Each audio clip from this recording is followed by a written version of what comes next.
all going to be able to come out on top as JL and Hex going head-to-head immediately. TXJ putting so much damage into Squeaky. Also losing a huge chunk of his health as well. Throws out that F2. Looking to find the connection using that pulse sword, zoning everybody away. JL's BVV in the meantime sets up the Nezhas. And as a result, TXJ is looking to hound down Sachiko. Tessa F1 now has been utilized. No TXJ way. sets it up. Into the Dragon Slayers, into the Nezhas. The teamwork from JL coordinated like clockwork onto the members of Hex, who unfortunately have absolutely no answer to it. As yet again, TXJ with the drive-by F2 tries to find the silence onto these poor players. That stagger, that horizontal swing of Pulse Sword into stagger lineup for Dragon Slayer's Nezhas was absolutely brutal, and absolutely everything that is so good about JL. When they lost those players from TE, it was a package deal for a reason. Their synergy is unparalleled. Hey, JL being the team that they are, such an unbelievably strong team. Hex, unfortunately, not able to come out on top there. The zipping getting pulled away, then the Viper just consolidating onto them, and then just unfortunately not really able to do anything about it, as the rest of the team was being held up by the remaining members of JL. Still, nonetheless, a good effort coming out from Hex. They still managed to get 4 eliminations for themselves. It is not over just yet. However, this game will likely be a big game for the teams sitting atop the leaderboard, considering that they are that close to match point threshold. Although we definitely will be going to game number 5, as none of these teams got to that match point threshold before this game started. However, we'll have to wait and see. The game is still yet to finish. ZDI doing as much as he can with this staff. LXM eating a lot of chip damage through that stone form.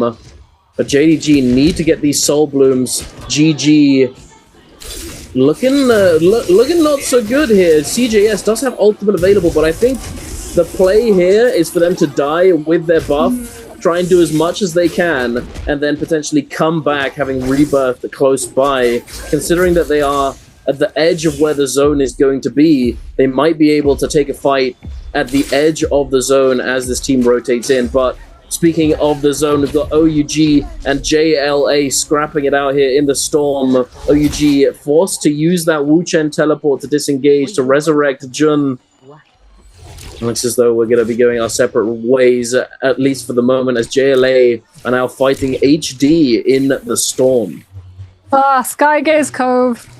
Pretty name, very pretty place, very deadly places. Everybody is going to be running. I love it so much. That lava just absolutely juggling someone into it is so satisfying. As OUG are on the prowl, they are so close, like you said. This one kill is going to cement them hitting that 48 match point eligibility. The question is, can they get it? Lagwa was making it so hard for them, trying to break the ankles and heading into Imperium, but does he manage to make it out? He's gone inside the building. OUG's Zhao is going to try and cut him off at the pass. But BAODA are also in the area and they want to grab the kill too. OUG.Xx cannot tunnel vision on one player. They cannot lose sight of their surroundings because how easily it is for all of these teams in the area to break the ankles, and as a result, they have to give it up. It was within their sights. I mean, surely it's one kill necessary. It's going to be a little bit harder for the likes of BAODA. They're currently 5 points away, but KLA and XMF are going to be going head-to-head inside that realm of Yang. Xiphon composition incredibly strong inside this one. First F3 comes on through, looking to separate and zone. Now the V2 comes into play since you've been able to do just that. Third F3 now hits into play as well. And we're going to see so much damage. However, it is the Z-Ping variation versus the Karumi Sand Siphon. And as a result, all of the fire tick from this ultimate has just been continuously cleansed. They can't get any damage for that Karumi F3 Tether that just gives so much damage reduction. And QGG is about to be out of ultimate. The Sand Siphon may well win against the Xiphon composition if KLA aren't careful. OUG.Xx goes down on the outer side, but at the moment inside this realm of Yang, KLA are outside of their burst window.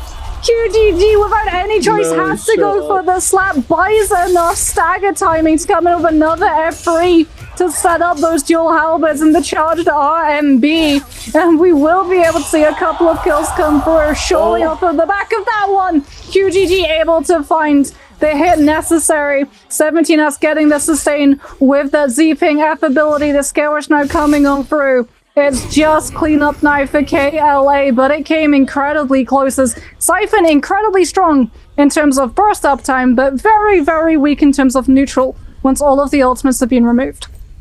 And it looks as though JL are going to be answering the call as well as they are rotating right on over to them. But for the moment, we're going to be taking a look at BAODA up against JDG. 2-Tick with that golden fan and golden armor going to be doing a lot of damage. And speaking of damage, Yeran eats a chunk of it, losing all of his health. And oh my lord! All of his armor and then all of his health almost instantaneously.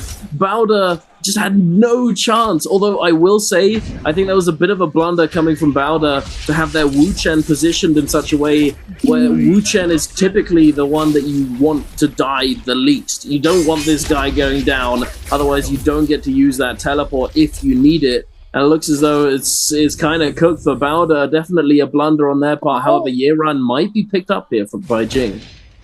Gotta hide though. They can't notice him. At least there is another fight going on. JDG has been spotted. The really rough thing is that everyone is fighting here, and I don't think anyone's fighting OUG.Xx. Actually, they are, but they're killing them. OUG.Xx goes down. Reefin's able to pick that one up. And that is a kill that is going to stick. They have the Viper, not the Viper, they have their Wu Chen and they have their Tessa alive, but they both have Yang depletion, and they both haven't been able to find a kill. BAODA are eliminated with 44.9.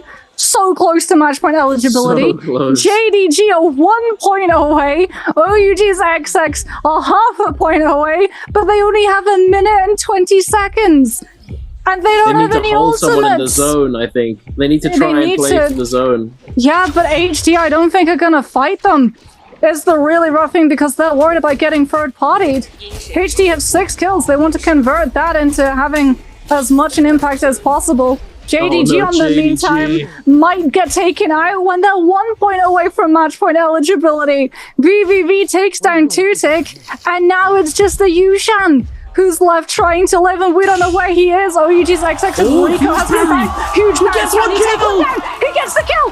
He gets the kill! He does what's necessary! OUG.Xx 48.5 points! Rico can die happy. He has done his duty. He has taken one down with him. And OUG.Xx will be MVP eligible in the next game. The question is, will JDG join them, or will that Yushan get spotted out? JL also having 3 of their players alive, 3 points away from getting to that match point eligibility, locking down all of these players. VVV looking to try and come through, uses that Tessa V1, catching onto everybody, locking them down, and allowing the Wu Chen teleport so they can escape the encompassment of that Tumult ultimate, as now they turn their attention onto KLA. Indeed, teleporting right on into them, although this might be pretty bad for them, as they don't have their ultimates. The Viper ultimate isn't on like 65-70%, but in the face of KLA, who have all 3 ultimates ready to go, they definitely don't want to be taking this fight.